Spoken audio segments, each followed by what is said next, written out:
Hi, friends, and welcome to the Anniversary Podcast. I'm your host, Mary, and this is a space where we celebrate another year, reflect on what it's taught us, and talk honestly and openly about what it takes to keep choosing each other. Anniversaries aren't just about marking time, they're about honoring growth. So today I'm here with a couple where anniversary really is about honoring growth, because there are a few marks in their time where it's like this whole crazy tale of how they met. I'm here with Justice and Steph Goodwin. They are a couple that I met on Facebook, and they own this really cool billiards company. They host pool players that are world renowned players, which is so cool. So take me back to your guys' relationship, because you guys first met in 1995. Yes. So I was a single parent, and she was my nanny, and we fell in love. And literally that 30 years ago seems like it was 2 weeks ago, right? Yep. We fell in love. Life took a separate path. She did the whole, the pressure of the family and the religion, and, you have to, Marry a return missionary. And so she broke my heart. And then I searched for that love that I lost my entire life. But yet we reconnected in 2011. It's like we hadn't even missed a beat. Yeah. Just saw her a couple days ago. Yep. I love that. What do you think initially drew you guys together? Because you said it was this instant click. What was that initial click for you guys? I think it was I felt like I could genuinely be myself, and there was no judgment. And I think still to this day, I think that's one of our strongest things. He loves me for me, and I love him for him. Not, oh, well, if you change this, or if you could do this different or whatever. I mean, obviously there's things that in a husband you request, like, hey, can you do this or can you do that? But I genuinely love every part of him, and I feel the same from him. And I think for me, I was telling I'm shy, because I am very, very shy, unless I'm in an element that I'm comfortable with, like pool. So in that instance, I was looking for, it's a funny story, because I was looking for, my oldest daughter, someone to take care of my oldest daughter. And I lived at the Springs of Country Woods right there on Fort Union and Union Parkway, whatever. Union Park Avenue. And so I put an ad in the paper, here's my cell number. I'm looking for a nanny. I think it was your pager. My pager. Here's my pager. Yeah, I'm looking for a nanny. That's how long ago was it? And I get a call. And and I just got out of the Marine Corps. So I was supposed to meet her 6:30 p.m., whatever. Of course, it's 6:31. I'm like, she's not here. No call, no anything. She's out. She's off the list.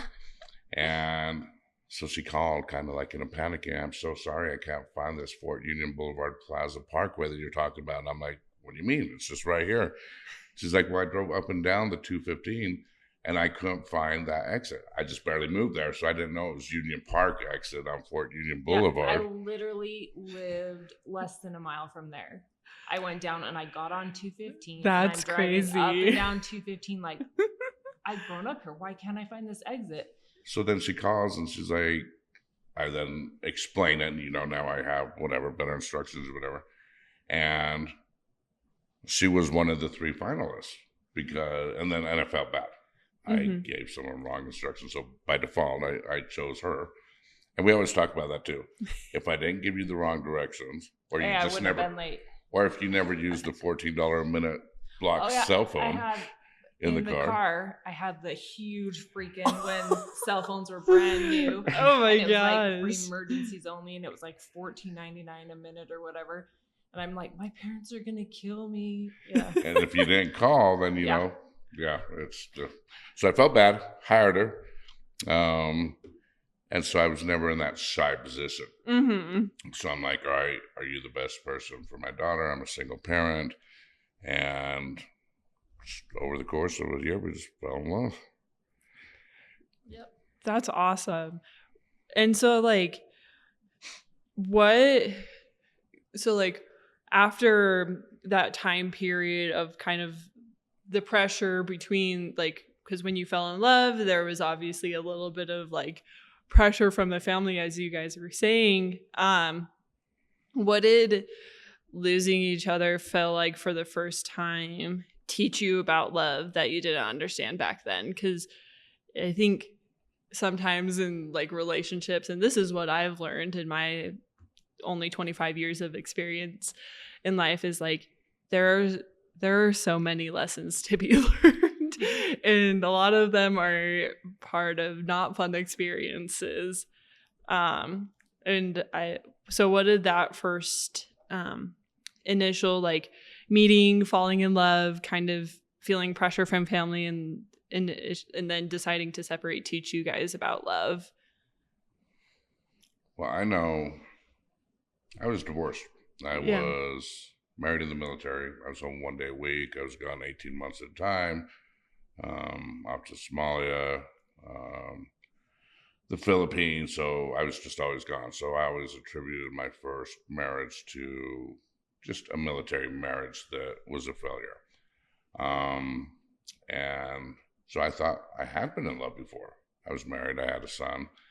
And then when I met her, I wasn't looking to get right back into another relationship. And I never truly felt what heartbreak was until she told me she was marrying Tony at the time. And I'd been through a divorce with heartbreak, you know, but it never really pierced my heart as bad as there. I mean, that one crushed me. I could still feel the pain of that talk today, 30 years later. Yeah. And to me, I think probably the biggest thing I learned looking back is your heart knows.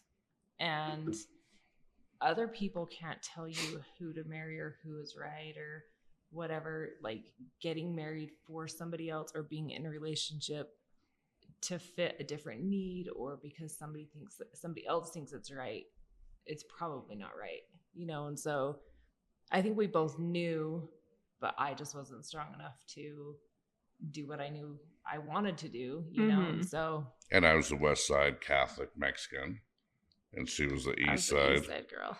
LDS white girl, yeah. So her family had pressure, you know. Yeah. Thank you guys for sharing. I'm sure that was like such a odd experience that you didn't really know quite necessarily how to like move with and like move around. And so I guess my question is like what during the time of like, because when did you officially marry your ex? 96. Okay. So 1996 to 2011. That's, wow, my brain can't do that. 15 years. 15 years. We actually had 2 interactions in between. Okay. The first time she called me, she was getting through a divorce, and he was just being the ex-husband, well, the stupid paternity test, stuff like that. And I was married to a second marriage at that time. And then a different time, 4 or 5 years later, connected with you somehow, some way. We ran into each other in passing, but the timing, so both times the timing wasn't right for either one of us. So it was like, hey, let's stay connected, stay friends. And we both knew at the time probably wouldn't be the best thing to do because, the timing wasn't right for neither of us. Yeah. But then how we reconnected, that's the part that's a story. Yeah, let's hear it. So we reconnected in, was it 2011? So in 2011, and I had lived out of state. Lived in Texas, I lived in Minnesota, I lived in Wisconsin. She'd been in the same house, and just for work. So my cousin, I'm an only child, I have no brothers or sisters. So my cousin, who's closest thing to my sister, her daughter, I went to my cousin's house, and she's a Denver Broncos fan, and I was an Oakland Raiders fan at the time. And, really? I couldn't tell. Right? And she's like, hey, can we take Larissa to go pick up her check? She works over at South Shore Bar, which is right there on State by the Reims. I think the building's now gone. And so we went in there, and I'm just sitting there, and I see a pool table, and I'm like, okay, cool. But then I saw something on the wall that said, Raiders Booster Club. Watch all the Raiders games here. And this was a Saturday night when we stopped to pick up a check. And I'm like, Serena, we got to come here tomorrow and watch the Raiders game. Oh my gosh, a Booster Club. How cool is this? Before I just watched the games by myself. And so she's like, okay. And it happened to be the Broncos were playing the Raiders the next day. So she can now support her team. I support my team. And so we went to South Shore, me and my cousin, and we went there the next day. And she was there with a different group of friends.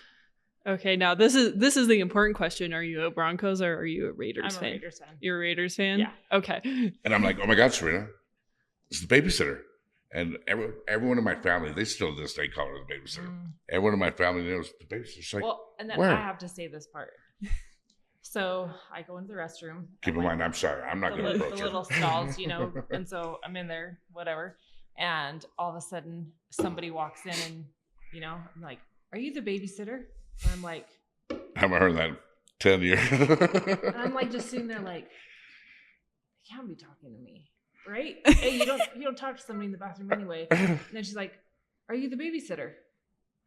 I'm like, what? And she's like, do you know Justice Goodwin? Are you the babysitter? And I'm like, yeah. And she's like, I knew it. And she just leaves. I have no idea who it was. I don't stop and talk to her. I'm still in the stall.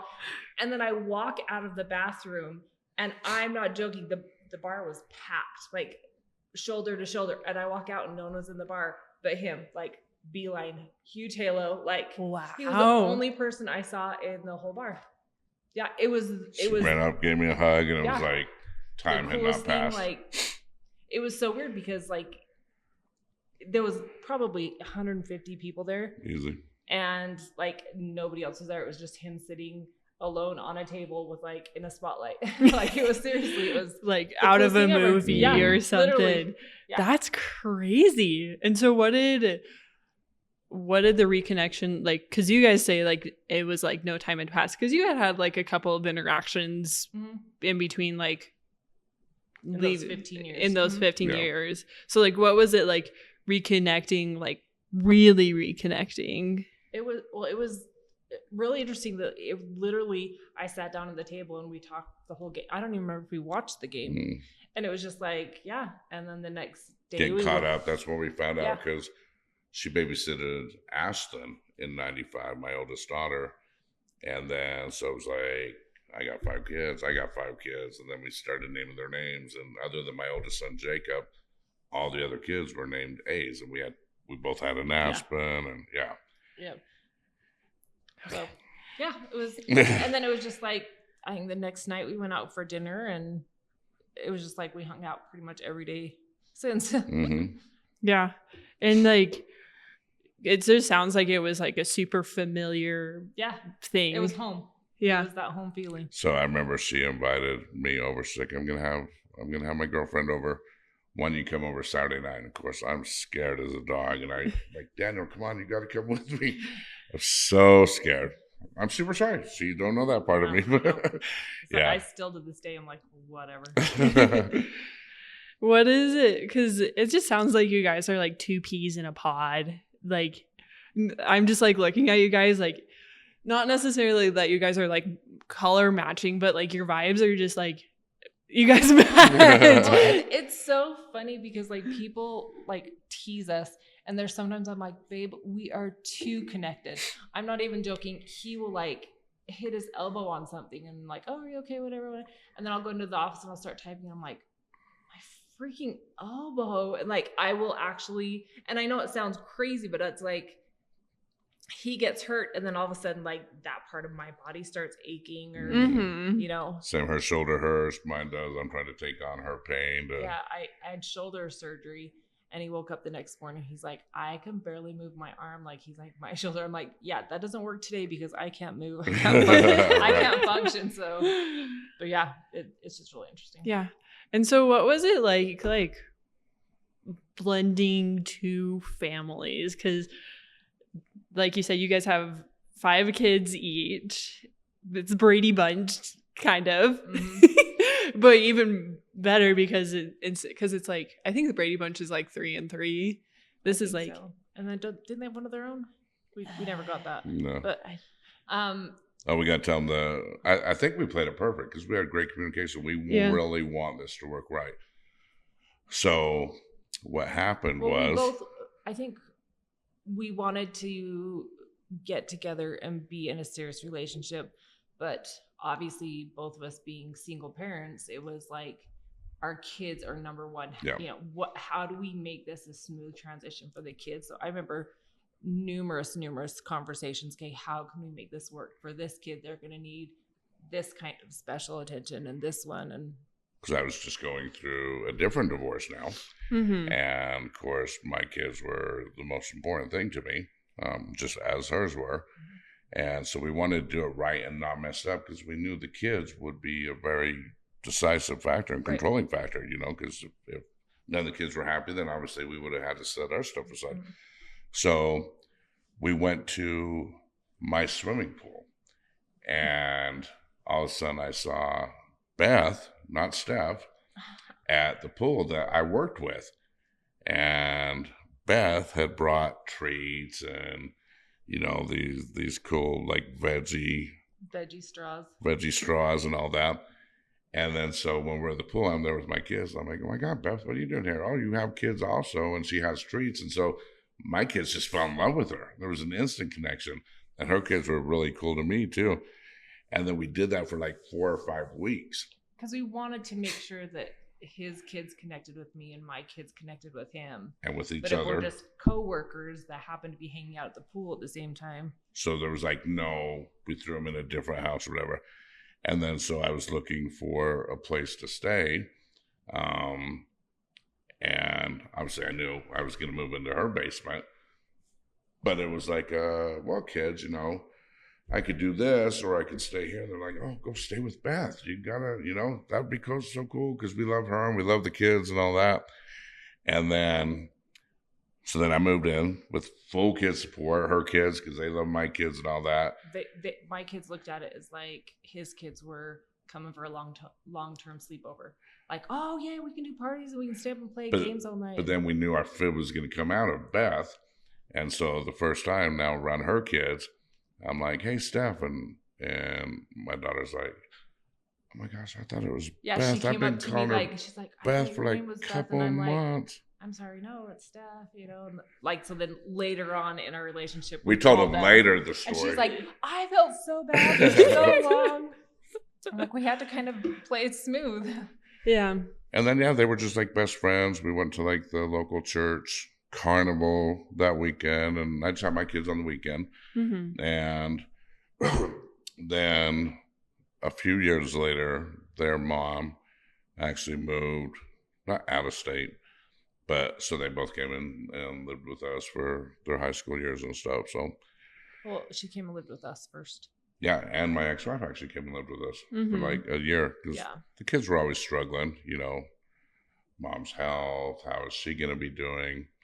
They were always worried what was going to happen to her that night, and when she was alone, was she lonely? You know, they were still little. Addison was like in 8th grade, and like it broke my heart. She'd like do her good night calls with her mom, and she'd be like, she just misses me and whatever. And we had the basement after he moved upstairs. We had the basement apartment, and it was empty. We had our renters move out, and he was like, okay, so we can start looking for a new renter. And I'm like, what about Wendy? And he's like, my ex Wendy? And I'm like, yeah. And he's like, well, I guess. And I'm like, it'd be good for the kids. The kids would have their mom there, whatever. I kind of laughed it off, like, oh, and yeah, he's like, oh yeah, we'll talk about it later. And I'm like, no, we're talking about it right now. And he's like, well, what do you want me to do? Call her? And I'm like, yeah. So he called her, and he's like, this is probably the last phone call you ever thought you'd hear from me, but like, we know that you're having issues, and we have a place. Would you like to come stay with us? And she's like, I'm not saying no, but I can't believe we're having this conversation. He's like, it was Steph's idea. Like, you know, and we ended up being like best friends. He'd go out of town or whatever. 3 years later. He'd go out of town on calling. He's like, "What are you doing?" I'm like, "Oh, Wendy and I are at the gym. And then we're gonna go tanning. We're gonna go get our nails done." And he's like, "Do you even miss me?" And I'm like, "Of course I miss you." But like for like a year, she lived with us. It was great because we didn't have to worry about the weekend custody or the holidays or the hour and a half travel time each way. So and the kids got to go down and hug their mom goodnight every night and go say hi. And great day at school. They got to go hang out with her and like Thanksgiving dinner, bring everybody up and let's have it together. Christmas actually worked morning. beautiful. Yeah, it was really good. And then when she told us she was moving to Idaho and get married, bold. It was actually sad. sad. Like, nobody asked me if you could get married. A lot of time when we tell people that story, they're like, "What? Yeah. Your ex-wife?" Well, like, I think that's just speaks volumes to your guys' relationship and the trust that you guys have, because and like just like the respect that you guys have for one another's families. I think not ever. I mean, I'm a personal fan of Reddit stories, and Reddit stories are like the most like insane, unhinged stuff that happens in the world, and it's all this like mistrust and like people just don't trust each other. But I think when you have someone like you guys had each other, especially as two peas in a pod, like you really just like trusted each other in that time frame and communicated, because it just seemed like you guys were, like you've said in like our conversation, you guys were like and are best friends. And like that communication is so easy and so natural for you, and I think your kids really picked up on that. I've also this is gonna showcase a little bit of a weird side of me, but I also love watching Super Nanny, the reality show. But she kind of shows how like parents and like how their relationship affects their kids. Definitely. And I was like, I've been amazed at that for like the past couple weeks. But for me, it speaks testament to you guys, where like you guys were so trusting of each other that all of your kids saw that and you were just like, okay, great. Like it wasn't weird. And like, I guess I have like with this like whole like transition, how did you guys stay anchored as like a partnership and also as a family unit when there was familial pressure? Because Steph, you were saying that there was some weird pressure going on from your family. How did you guys as a family unit like stay together through that time? We actually dealt with a pretty ugly custody battle. My ex-husband tried to take the kids and some family stepped into that. And actually when we did get married and we decided to get married, we basically had to elope because he was trying to stop we knew that he would try to stop it. He was my boys were in and out of uni on suicide watch. They'd come home, and in one of the counseling sessions he basically told them, you can love Justice or you can love me, but you can't love us both. And my kids had this deep connection with Justice, and so they were put in this awful spot, whatever. And so we knew he would do something in order to stop the marriage. And so we had a plan. We got married on December 22nd. So we just told everyone we're going out of town for Christmas. And it ended up in court that, nope, I booked a cruise for them. And that was our Christmas. Yeah, I'm taking them to Disneyland. And I'm like, no, you're not. So then it went to court that like she's trying to keep us from it and whatever. And we ended up going and driving up there. We just told the kids, we're going to do electronics free weekend. Everyone hand in your phones, whatever. And because he had bought some of her kids, the unlimited credit cards, we'll buy you whatever you want. So he was getting them turned against us. And Addison, the baby, she dresses to the nines, has since she was 6, like has to look perfect. And we knew that if she didn't have what she wanted to wear for the wedding pictures, the day would be ruined for her. And we wanted she her. Was the only one so we kind of like told her, but like, don't tell anybody else. And we just told everybody else, bring something nice for new family Your pictures. church clothes on. And the night before, she's like, well, what are you guys wearing to the wedding tomorrow? And everyone's like, what wedding? And we're like, oh, surprise. So we got married up in Lava Hot Springs. Nice. We wanted to get married in the pools, and they said we couldn't get married in the pools because it's sacred ground. So we got married in a courtroom, and then got our wedding pictures taken on the stairs in the hot pools. So we were inside the water and stuff, and we just had most of the kids and my parents there. So it was very, very nice, perfect. I couldn't have planned it any different.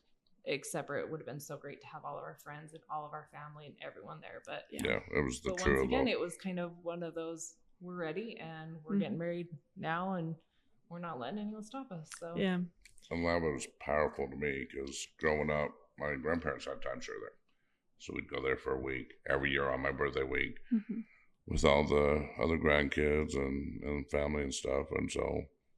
And I had never been there. Until I was 18, we'd been there going for 12 years. So it was very powerful to me. And then I took her there on her birthday one year. And we were sitting in the hot pools, and the snowflakes are like the size of golf balls, just huge, like whatever. And I'm like, I want to get married here. He's like, okay. So it was like to me there, and like the big puffy white snow where it's like Christmas winter wonderland, like extravaganza. The steam of the hot and pools. it kind of felt like you were the only person there because it was snowing, not heavy, but like so much, and then the steam, like you couldn't see people like right around you. You were in your own little world. So that's awesome. Yeah, that's so cool. And so, like, it just sounds like you guys have just like a great form of communication with each other, like no nonsense, because you like. I'm sure as parents and being married and divorced over the years has made you into kind of like not necessarily practical people, but also just like, what's important to you and you make sure that happens in your life. Yep. And I feel we was cut from the same cloth because we had the exes who were the enablers and we're going to shower you with money and gifts. And we was more of you have to earn your keep, you have to get good grades, you have to have routine and structure and self-discipline. And so we was cut from the same cloth. So, and we set our line early. Hey, we want you to be an influence on my kids, and I want to be an influence on your kids without stepping over that line. And I don't want them to think I'm trying to take on the father role. But we also knew in each of our kids' lives, I had the final decision on mine. She had the final decision on hers. And there was a couple of times that I may not have agreed with it, but I respected it and vice versa. A couple things I learned. It's not a topic. We're not talking about it. He's got it handled, and I'll get upset if I talk about it. And it's really not that big of a deal. But, all right, you're the dad and I support that. So yeah. So that was huge. And then another thing we did to be kind of proactive is generally when people go to couple counseling or marriage counseling, most of the time it's when it's too late. So we decided to tackle that during our 5 years of where we had to figure out our own stuff. We did the couple counseling and was proactive about it. And so we went in there from a place of love and acceptance and teach us all the tools and tricks to make this stuff work.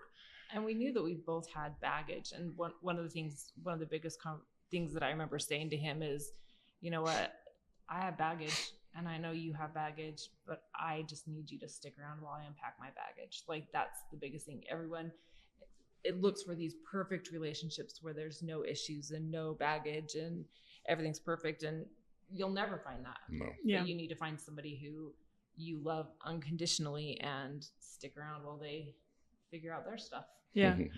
Well, I mean, speaking metaphorically with like baggage and stuff is like, I tend to be an overpacker.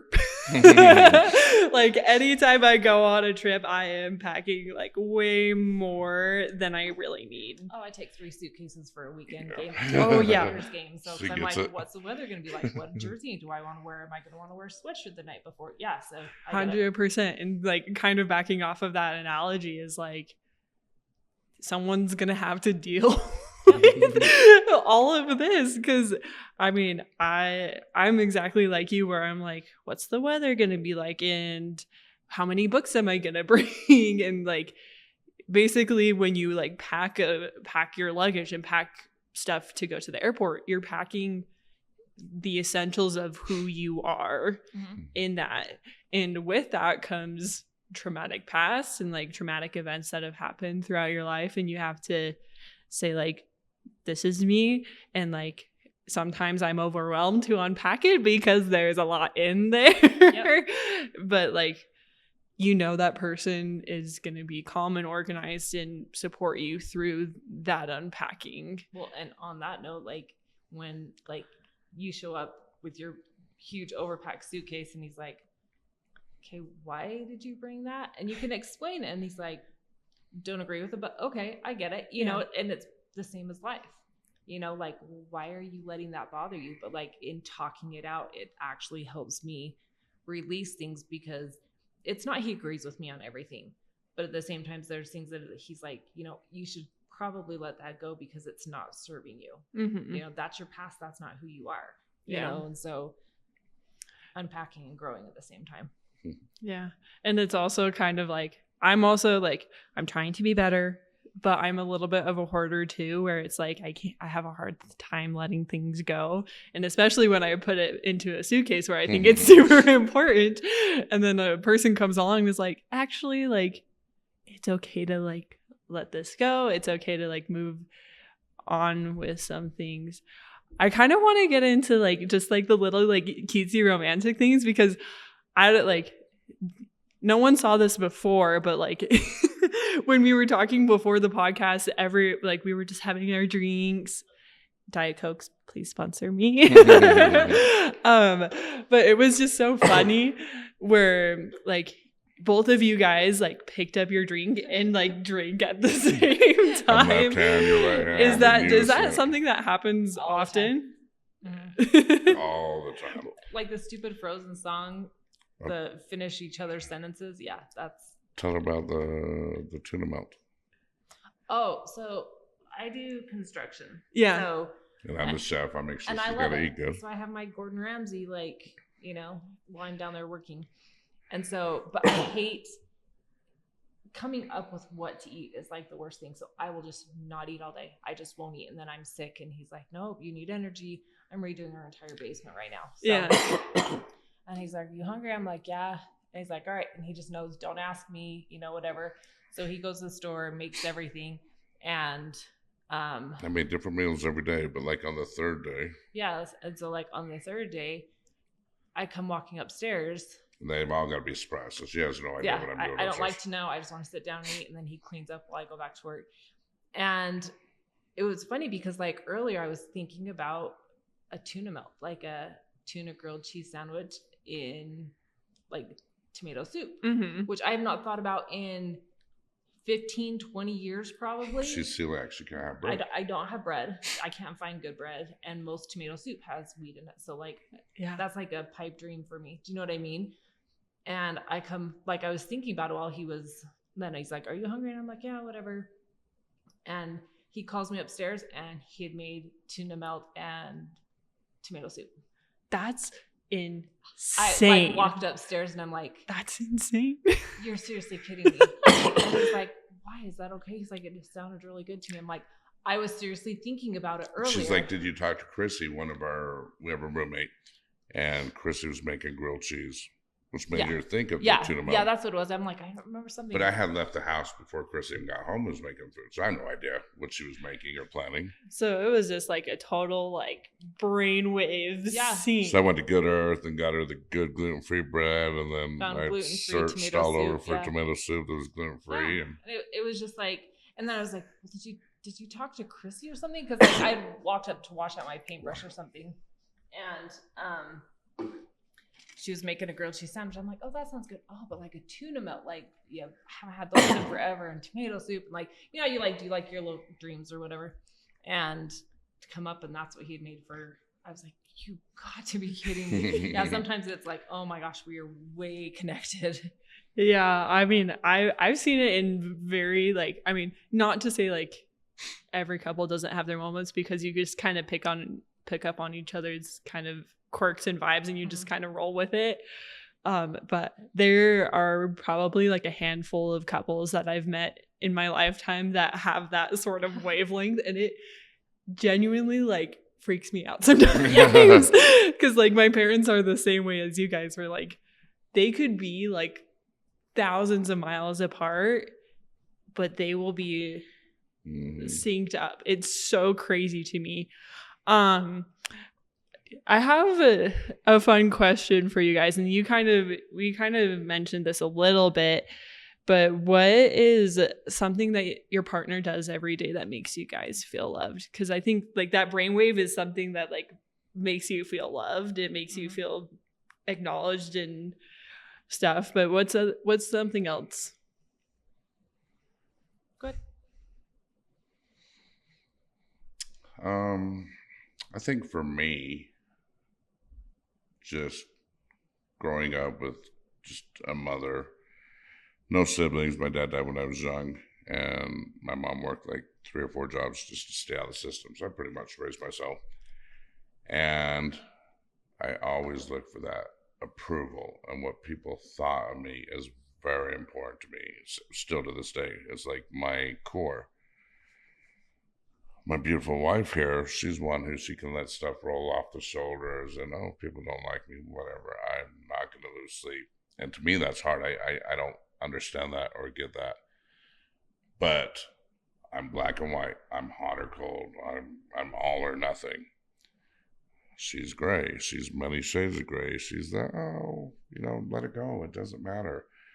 And I still don't understand it, but she helps me to kind of understand what gray is, and like, okay, yeah, maybe these people aren't important to us, or who cares if we have these haters or whatever. So it keeps me off the ledge a lot.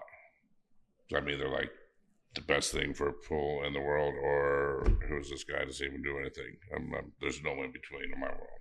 Mm-hmm. So that's what she does for me. So mine is probably the little things. We have very different like sleep schedules.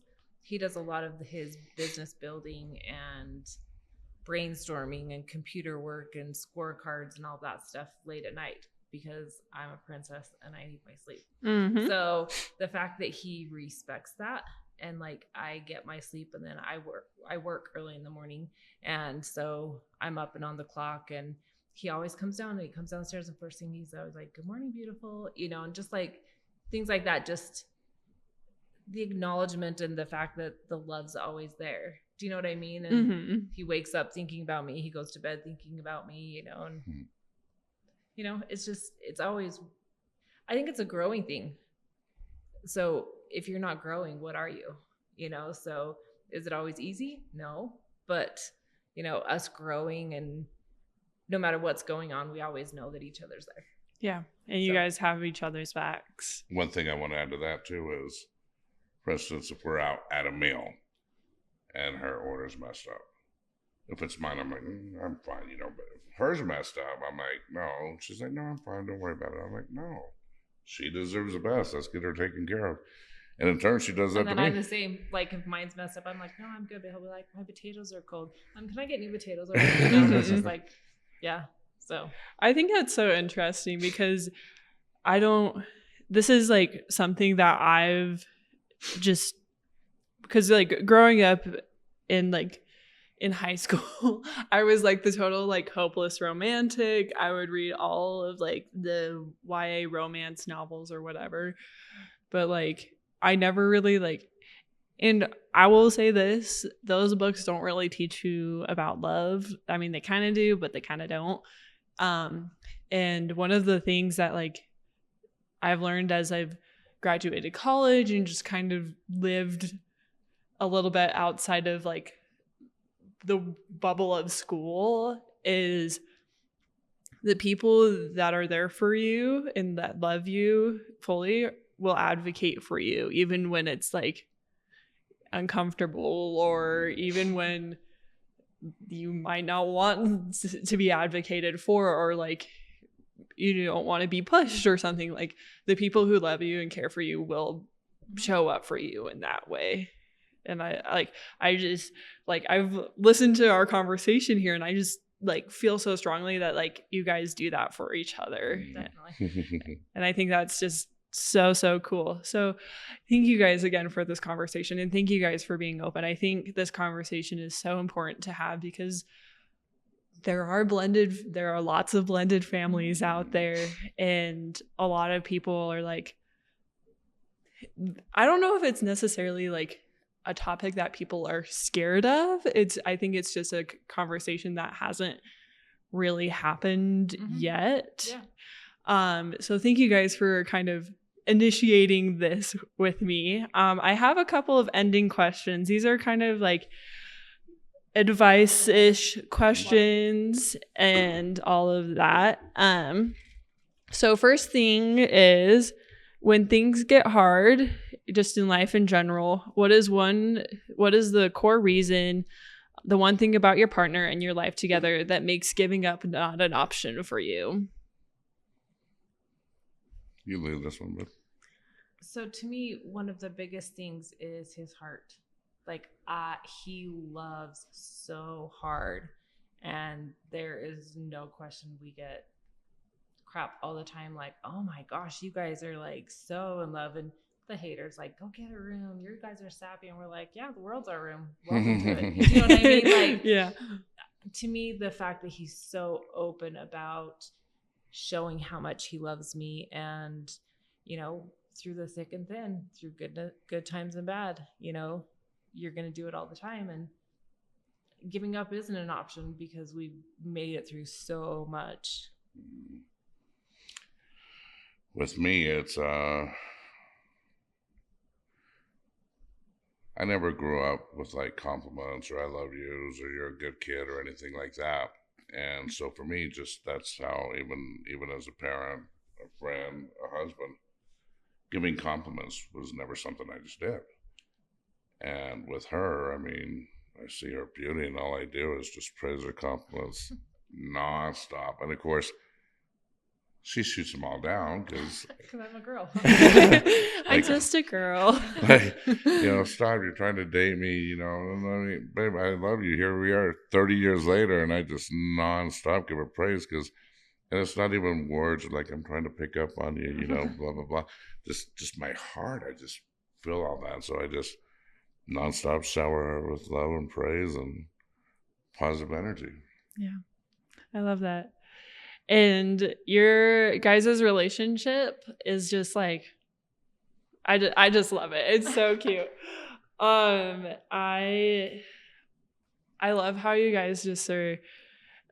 This is a phrase that I heard a couple days ago, and I think it really rings true with what you guys have like talked about, and just kind of your story is like, you guys know that divorce is an option, which makes it easier to not give up on the relationship. And you guys know that like life is crazy and there's so many things that happen. And so when you find that love, when you find that like just infinite love that I can just see with you guys, there is no option B there. It's just you guys. So I love that.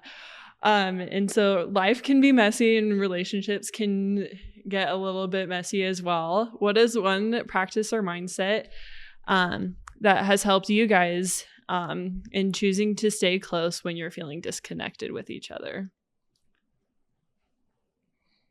A lot of times when we felt disconnected, it's because we couldn't communicate.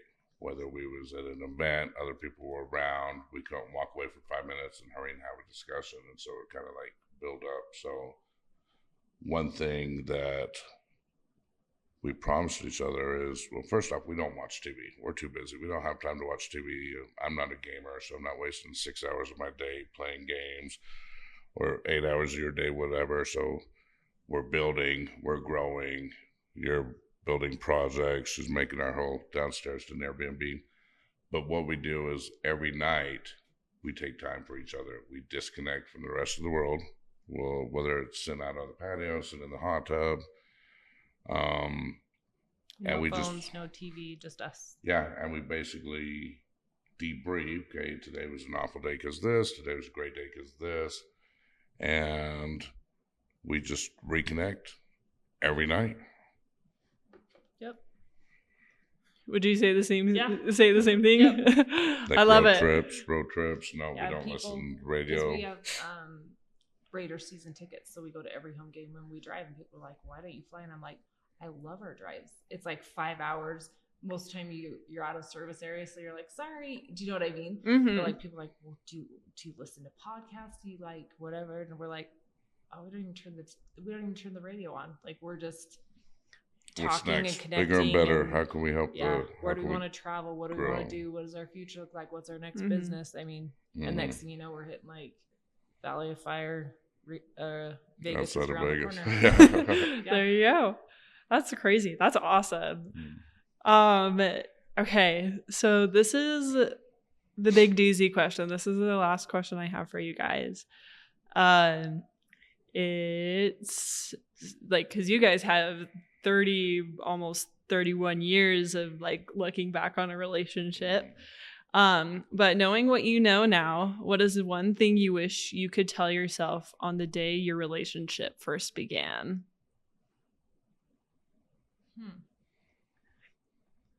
Do you know what you would say right now?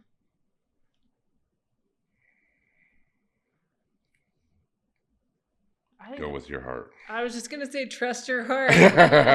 Of course you were.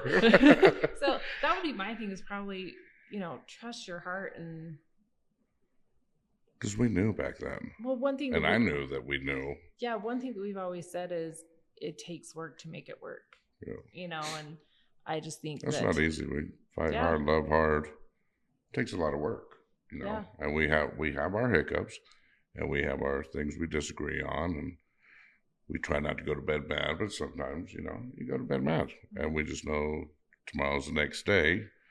And we wake up and reconnect and say, okay, last night this was a discussion. What are you thinking now? Let's figure it out. Yeah. Don't leave questions unanswered. Mhm. If you're fighting and you need to take that break, and like it's the end of the night, we're gonna say something we're gonna regret the next morning. Don't act like it didn't happen. Like Mhm. go back to it and say, okay, I've been thinking about this. Yeah, we don't want to This- sweep it yeah. under the rug, and then it just comes up 'Cause then bigger it just later. yeah. I love that. I like how you said it's like, and you'll probably have to rephrase this or re-say this for me, but it's like, don't let questions go unanswered. Mhm. So I really, really like that. Well, thank you guys so much for this discussion. Oh my gosh, this was so good. I feel like I really just like, I learned a lot, and I also just like felt your love. Like it was like this like emanating presence like coming to me. So thank you for this And discussion. we do have a lot of people, a lot of our loyal fans, so to speak. Like, you guys give me hope that I'll be able to find my someone out there. Yeah. Well, also, Justice, I don't know if anyone's told you this, but you should. He has a radio voice, huh? He has a radio voice, but you also have like a narrator voice. You should do audiobook narration. I want to. I don't because know. it's so like your voice is so cool. But you guys do like pool billiards as like a business. I wanted to have you guys take a second or take a minute or two just to explain to my listeners what you guys do, because it's like this So- like It's fun. it's such a niche that like I never would have expected to be here in Salt Lake City. So we run pool leagues, billiards leagues. I've run Wasatch Front BCA, and we run in 3 different counties. We have 112 teams, almost 500 people. And then my beautiful wife here is the league operator for Ultimate Pool League. Ultimate Pool League Salt Lake City, which is international. So it's 2 different worlds, and we just have one big family. And we run that, Saturday, Sunday. We do some tournaments here and there. We had a juniors tournament this past weekend, 17 kids, ages 12 to 20, all the way from Twin Falls and Price and Tooele and up at the university. And then we also own Ice House Consulting, icehouseconsulting.com, where we bring in the best pool players in the world, whether it's legends past, Efren Reyes, Earl Strickland, whether it's the best players of today, Federer Gorsh, Van Boning, Skylar Woodward, Dennis Hatch, Christina Tkach,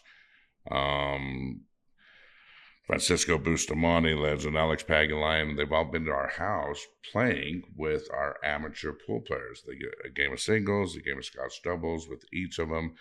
And we just announced we're bringing in Kelly Fisher from England and Christina Tkach from Russia. We're bringing them in for Memorial Weekend for a 2-day event. That's crazy. And then also Darren Appleton and Jason Shaw, two of the best players ever from Great Britain, will be here in August. So, yeah, they come over to our house and they hang out with our local pool amateur pool players. It's so fun because like we have a meal with them and then they step over and do the pool thing. And the way we have it set up is in our kitchen, we set up chairs and they get to watch it. So you're playing with them and then you get to watch and they're joking around and interacting.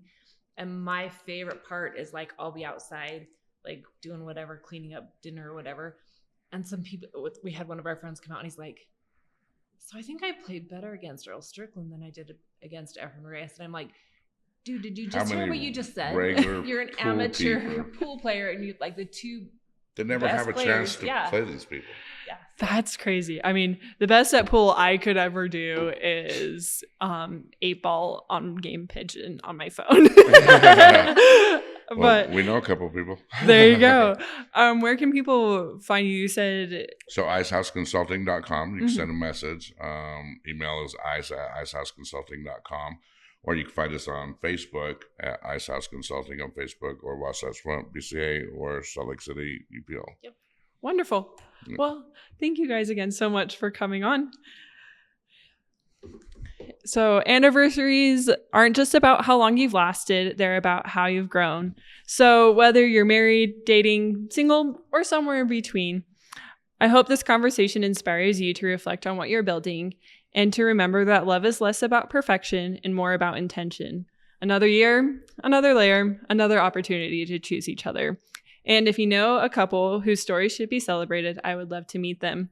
Send this episode their way and have them fill out the link in the description below so we can celebrate their next anniversary too. Thanks for listening, and I'll see you next time.